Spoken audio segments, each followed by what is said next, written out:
할렐루야.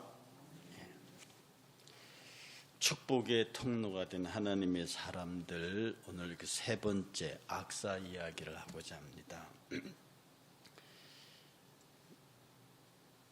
갈렙이 여호수아를 찾아가서 당신도 아시거니와 저 헤브론 땅은 하나님의 사람 모세가 내게 주기로 한 땅이 아닙니까? 내가 지금 비록 나이가 85세지만 출입연의 싸움에나 40대 예전과 똑같으니 저 헤브론 산지를 내게 달라고 그렇게 말하고 여호수아가 그를 기꺼이 받아들여서 축복하고 그리고 그것을 실제로 점령하는 장면이 오늘 본문의 내용입니다. 그 땅의 아낙 자손들의 후손들, 여러분 거인들과의 전쟁입니다. 완강한 자들과의 전쟁인데 그것을 치면서 마지막에 갈렙이 마지막 정복 전쟁을 수행하는 그 시점에서 누구든지 기랴세벨, 마지막으로 남아있는 아낙 자손의 후손들입니다. 누구든지 이 기랴세벨을 쳐서 이 땅을 점령하는 사람, 그 사람에게 내 딸 악사를 아내로 주겠다, 이 약속을 합니다. 요새는 이랬다가는 큰일 나겠지만 구약의 사사들은, 구약의 사람들은 이런 일을 가끔 합니다. 여러분 아신 가장 비극적인 여인이 입다의 딸이죠. 너무너무 아버지를 사랑했고 아버지가 전쟁 나가서 이기고 돌아오시길래 너무 좋아서 앞에 나서 춤추다가 그냥 제물이 됩니다. 이것이 사실은 비윤리적이고 비인간적이긴 한데 이건 역으로 말하면 자기 자신에게서 특히 시집가야 할 딸은 굉장한 아비의 자부심이고 나 대신 내놓을 수 있는 존재라는 그런 뜻을 갖고 있습니다. 그래서 어차피 딸은 시집 보내야 하는 그런 관점에서 내가 내 딸을 누구에게 주겠다고 하는 것은 내 자신을 나누어 주겠다는 말과 똑같아요. 그래서 그 악사를 약속합니다. 누구나 기랴세벨을 점령하면은 그에게 내 딸 악사를 아내로 주겠다. 그런데 누가 그 기랴세벨을 정복하느냐 하면 갈렙의 아홉, 당시는 근친 결혼이 가능했던 시절이에요. 갈렙의 아홉 운니엘이 기랴세벨을 최선봉에 쳐서 점령하고 그 땅의 주인이 됩니다. 그러니까 약속대로 악사를 운니엘에게 주지요. 얘기는 여기서부터 시작되는데 오늘 본문은요, 이 축복의 통로가 된 갈렙의 딸 악사. 근데 아무리 당시의 풍속이 그렇고 법도가 그래도 아버지가 야 너 이 사람에게 시집 가라 그러면 그거 선뜻 받아들이는 것은 쉽지 않습니다. 그런데 운니엘은 아버지가 악사 자기를 운니엘에게 주겠다고 할 적에 두말하지 않고 다른 어떤 표현도 없습니다. 그 아버지의 제안을 받아들입니다. 이것은 무엇을 얘기하느냐 하면은 평소에 악사가 갈렙 아버지를 어떻게 바라보았느냐 하는 것을 보입니다. 사실은 이런 부분 앞에 서면 오늘날 부모들이 자식들 앞에 어떻게 서야 하는지를 많이 고민하게 됩니다. 여러분 최근에 정인이 사건이라는 걸 보시죠? 저는 그렇게 그만큼 큰 사건인지 모르고 했는데 각 언론에서 그렇게 독실한 신자였다네 부부가, 장인도 목사님, 아버지도 목사님, 그 교회가 작기나 합니까? 양쪽의 부모가 다 독실한 크리스찬들의 현직 목회자들이요, 본인들도 모든 사람들에게 아주 우수한 훌륭한 크리스찬 부부로 정평이 나 있는, 그런데 아이를 그렇게 때려서 죽일 수 있는, 이게 지금 이것 때문에 얼마나 더 많은 안티크리스찬이 생길지, 얼마나 더 많은 기독교회가 상처를 입을지 모르겠는데 이건 제가 어제 그 얘기를 저희 집에서 자세히 듣고 난 다음부터 이거 겁나서 목회하겠냐 하는 생각이 든단 말입니다. 겁나서 예수 믿겠느냐는 생각이. 도대체 누구를 믿어야 되고 누구를 신뢰해야 되느냐. 두 집안 다 양쪽에 훌륭한 목회자요, 큰 교회를 담임하고 있는 그 자녀들이 만드는 가정, 모든 사람에게 칭찬받는 신앙생활을 한다는 외형의 그 가정이 입양한 아이를 때려 죽인다. 이거 뭐 어떻게 설명을 할 수가 있어야죠. 그래서 오늘 이 악사 이야기는 더 우리의 가슴을 저미는지 모릅니다. 꺼진 불도 다시 보자. 그렇습니다. 꺼진 불도 다시 보자. 우리들의 자녀를 잘 살펴야 하고 하나님 앞에 부탁해야 하는 이유가 바로 여기에 있다 할 것입니다. 그런데 이 악사가요, 제가 이 글을 이 성경을 읽으면서 참 지혜로운 딸이에요. 아버지가 운니엘에게 시집 가라 할 때 그 아버지가 얼마나 미안하겠어요. 아버지가 뭐 의논했다 그런 것도 아니고 그냥 운니엘에게 시집 가라 할 적에 딸이 예하고 순종하는 그 모습에 딸이 얼마나 귀하게 보였고 또 미안했겠습니까? 그런데 그 찬스를 딱 비집고 들어오는 악사를 봅니다. 아버지가 자기에게 미안해할 때 아버지가 자기에게 무엇이라도 구하면 줄 수 있을 것이라는 타이밍 판단이 아주 지혜롭게 있습니다. 여러분, 우리가 하나님 앞에 기도할 때요, 하나님 우리에게 타이밍을 주셨어요. 구하라 주실 것이요, 찾으라 찾을 것, 두드려 열릴 것이다. 하나님이 우리에게 열어주신 틈이 있습니다. 분명히 우리가 하나님께 기도하고 나아갈 수 있는 어떤 정확한 타이밍이 있는데 악사는 그것을 알고 있었던, 너무 아버지를 잘 알았기 때문에 요 시점에 요것을 요구하면 우리 아버지는 주신다. 사실은 딸들이 가장 아버지 어머니의 약점을 잘 알고 있죠. 언제 어떻게 무엇을 구해야 할지를 아는 것은 딸들은 본능적으로 안답니다. 그런데 아들들은 그걸 잘 몰라요.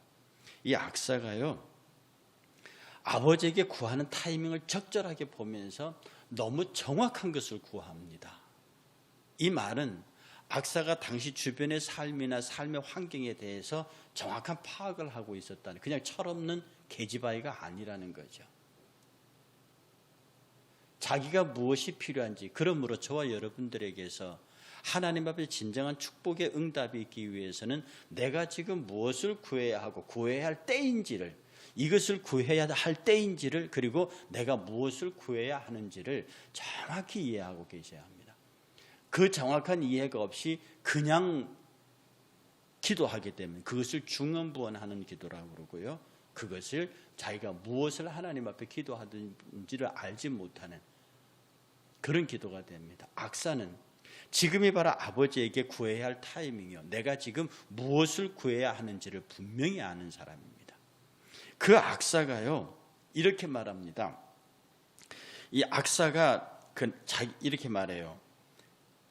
18절에 악사가 출가할 때에 그에게 청하여 자기 아버지에게 밭을 구하고자 하고, 이게 무슨 말이냐면 이 그에게란 말이 자기 남편 될 사람입니다. 운니엘에게 우리 같이 아버지에게 밭을 달라고 하자. 그 아버지에게 가서 밭을 구하고자 합니다. 이 두 사람이 구하는 것은 밭이에요. 그래서 남편들 운니엘과 악사가 같이 갈렙에 가서 밭을 구한단 말입니다. 근데 가만히 보세요. 여러분 보면은요, 저는 이것을 보면서 갈렙의 지혜를 보는데요, 그에게 저 남편에게 청하여 자기 아버지에게 밭을 구하고자 하자. 그러가 하면서 나귀에서 내려요. 이 나귀에서 내리고요, 이 70인역인 거기 보게 되면은 무슨 표현이 더 붙었냐면 나귀에서 내려서 아비 앞에 슬피 울었다, 이렇게 돼 있습니다. 나귀에서 내려서 슬피 울었다. 이 딸의 눈물 앞에 강한 아버지는 없습니다. 사위하고 딸이 같이 와서 나귀에서 내리는 건 겸손을 얘기합니다. 아버지 앞에 겸손하게 내려서 그 앞에서 울면서, 시집가는 딸이니까 거기에는 애정의 표현도 있겠고요, 하여튼 다양한 복합적 감정의 표현이 있을 겁니다. 그리고 사위와 더불어 밭을 구하는데, 그러니까 밭을 구하는 것은 그 땅이자 땅을 구하는 거잖아요. 그런데 이렇게 말합니다. 갈렙이 묻되 내가 무엇을 원하느냐? 그러니까 내가 뭘 줄까? 그랬더니 이 딸의 표현이 너무 지혜롭습니다. 아버지 땅 주세요. 이렇게 안 하거든요. 아빠 복을 주세요. 아버지 복을 주세요. 그리고 이어서 말하기를, 아버지께서 나를 세겜 땅으로 보내시니, 세겜이란 땅을 주셨어요. 세겜이란 땅을 주셨으니 샘물도 같이 주소서. 샘물도 같이 주소서. 아무리 땅을 많이 가져도 샘물이 없으면 그것은 목축도 안 되고 농사도 안 됩니다. 아버지가 주는 그 땅을 보면서 아버지 내게 복을 주세요. 그리고 그 복과 샘물을 같이 연결시킵니다. 그 땅, 세겜 땅을 주시려면 샘물도 같이 주셔요. 그랬더니 갈렙이요, 그 세겜 땅이 있는 그 샘물 말고 그 위에 있는 샘물, 그러니까 세겜 땅을 사이에 두고 끝과 끝의 샘물을 같이 줍니다. 그러니 그 땅은 온전히 옥토가 될 수 있는 그런 조건을 갖추게 만들어주죠. 윗샘과 아랫샘을 같이 주어서 그 세겜 땅이 농사짓기에 좋은, 목축하기에 좋은 땅으로 그런 일을 할 수 있는 샘물을 줍니다. 복을 주세요. 복을 주세요. 나를 네겜 땅으로 보내시니 그 네겜 땅을 개척할 수 있도록 아버지 샘물도 같이 주세요. 복을 주세요. 샘물을 주세요. 너희는 그의 나라와 그의 의를 구하라. 그리하면 이 모든 것을 너희에게 더하시리라. 아버지 복을 주세요. 하늘의 것을 구합니다. 우리가 영적인 것을 구합니다. 그러면 아버지의 손에는 아랫샘까지 따라옵니다. 윗샘과 아랫샘이 같이 옵니다. 우리가 하나님 앞에 구하는, 여러분이 간절히 물질이 필요해요. 건강이 필요해요. 땅의 것들이 필요하다고요. 그런데 마태복음은 분명히 말하기를요, 이 땅에 필요한 것들에 대하여 하나님의 관심은 네가 그것이 이 땅에서 있어야 할 줄 아신다. 그건 당연히 내가 줘야 하는 것 아니냐? 내가 너에게 생명을 주었으니 그 생명을 연장하기 위해서 네가 입고 먹고 마실 것을 주는 것은 너무 당연하지 않느냐? 그건 내가 주겠다. 그건 내가 주겠다. 그러니 너는 그의 나라와 그의 의, 하나님의 영광과 그의 이름을 어미하게 하는데 거기에 너의 모든 것을 쓰지 않겠느냐? 지금 코로나 바이러스 때문에 세상이 어렵습니다. 특히 기업하는 크리스찬 기업인들이 너무 힘듭니다. 이것은요, 여러분의 개인의 능력으로 어떻게 안 돼요. 아무리 뛰어난들, 아무리 탁월한 사람인들 이 사태를 개인의 능력으로 어떻게 합니까? 이때는 전적인 하나님의 개입과 역사하심 외에는 방법이 지금 순간은 없는 거예요. 그리고 이때 지혜로운 크리스찬들은 하나님, 이건 내가 열심히 한다고 해결되는, 내가 열심히 한다고 바이러스를 잡을 수 있는 것도 아니고 내가 어떻게 조치할 수 있는 것도 아니고 이렇게 그렇습니다. 그러면 이건 하나님이 경영하실 일이죠. 오히려 역으로 옛날에 그랬습니다. 부자가 망하면 차 바꾸고 차를 새 차로 바꾼대요. 왜냐하면 사람들이 망했다고 하면 돈도 안 빌려준대요. 그래서 오히려 망하면 차 바꾸고 더 좋은 걸 타고 다니면서 그래야 사람들이 돈이라도 빌려준대요. 우리가 하나님 앞에 서서 신앙적으로 살면서요, 내 힘으로 감당할 수 있는 어려움이 발생했습니다. 그래서 내가 굉장히 곤란에 처했습니다. 그리고 그것을 해결하기 위해서 신앙을 도외시하는 것, 옳지 않습니다. 오히려 이 감당할 수 없는 문제들 앞에 그걸 붙잡고 같이 엎어질 것이 아니라 그걸 주님한테 던져놓고 교회로 뛰어오고 신앙으로 뛰어오는 게 낫습니다. 어차피 그것은 주님이 시작하게 하신 것이고 주님의 것인데, 이 어려운 환경을 조성하신 이도 주님이신데, 하나님 내게 복을 주십시오. 그리고 샘물도 같이 주십시오. 남편과 같이 나와서 기도합니다. 그렇게 간구한다고요. 한 사람의 간구보다 두 사람의 간구가 셉니다. 내 이름으로 두세 사람이 모인 곳에라도 내가 함께하겠다. 그러니 어떤 선택을 해야 되고 어떤 위기 앞에서는 두세 명이라도 모여서요, 먼저 그의 나라와 그의 의를 구하고요, 복을 구하고요, 그 다음에 우리 뒤에 따라서 샘물이 와야 한다는 것을 구할 때에 하나님은 우리가 구하는 샘물에 관하여 염려하지 말라 하시는 겁니다. 어쩌면 우리에게서는요, 악사의 지혜를 배워야 합니다. 악사는 아버지를 존경했고요, 어떻게 아버지를 움직여야 하는지 알았고요, 그는 아버지를 읽을 줄 알았습니다. 아버지 마음을 안다고요. 우리가 하나님을 기도하고 열심히 그를 섬기면서도 내 중심적으로 움직이면 어차피 하나님은 하나님의 뜻대로 움직이십니다. 여러분의 기도대로 움직이시는 분이 아니고 하나님의 뜻대로 여러분의 기도에 응답하시는 분입니다. 그러니 여러분들은 아버지 마음을, 하나님의 마음을 읽어야 한다고요. 그가 내가 무엇을 하기를 원하시는지, 그가 내게 어떻게 하기를 원하시는지, 그가 내게 언제 이렇게 하기를 원하시는지, 그 아버지를 면밀히 살피고 그 아버지를 아는 일이, 우리 하나님 아버지를 아는 일이 너무너무 중요합니다. 그리고 내 기도를 그 아버지에 맞추고 아버지의 계획에 맞추고 아버지의 뜻에 맞춰서 내가 하나님의 사람으로 서가려고 하고, 샘물보다도 복을 먼저 구하는, 입고 먹고 마실 것보다도 그의 나라와 그의 의를 먼저 구하는, 그리고 그의 나라와 그의 의의 뒤에 이어서 내가 당신의 나라와 당신의 의를 위해서 살기 위해서 내게 필요한 것이 있습니다라고 내 입에서 떨어지자마자 하나님은 그거는 네가 구할 것이 아니다. 갈렙이요, 샘물도 안 돼 아랫샘 윗샘을 다 줘버립니다. 그게 우리 하나님 아버지의 마음이에요. 딸이 구하면 그냥 그 아랫샘만 주면 되는 거고요. 그런데 윗샘 아랫샘 다 줘버립니다.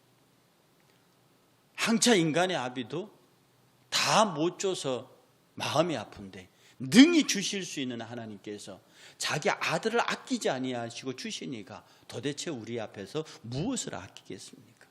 여러분, 하나님이 기도 응답하지 않으신다고 원망하지 않으시길 바랍니다. 당신은 반드시 응답하십니다. 당신의 방법으로, 당신의 시간에, 당신의 시간에, 당신의 방법으로 당신이 원하는 양만큼 우리를 채우신다고요. 이것을 믿는 사람들은 하나님 앞에 서서 하나님, 내게 하늘의 복을 허락하십시오. 하늘의 복, 땅의 샘물, 그의 나라와 그의, 그리고 이 땅에 우리의 필요한 것들, 이것이 명백하게 대조를 이루지만 이건 같이 옵니다. 같이 옵니다. 오늘 저와 여러분들이 이 악사를 통해서, 이 악사의 사건을 통해서 하나님 앞에 내게 정말로 주의 은혜와 주의 복을 구하는, 그래서 이 땅에서 사람들이 가장 부러워하는 헤브론, 그 기름진 땅을 차지한, 그 중에서도 가장 핵심적인 지역을 차지하는 악사, 그 딸의 모습을 보면서 하나님 우리에게도 그와 같은 지혜와 용기 그리고 영적 은혜를 주시옵소서. 구하는 저와 여러분 되시기를 이 아침 주의 이름으로 축복합니다.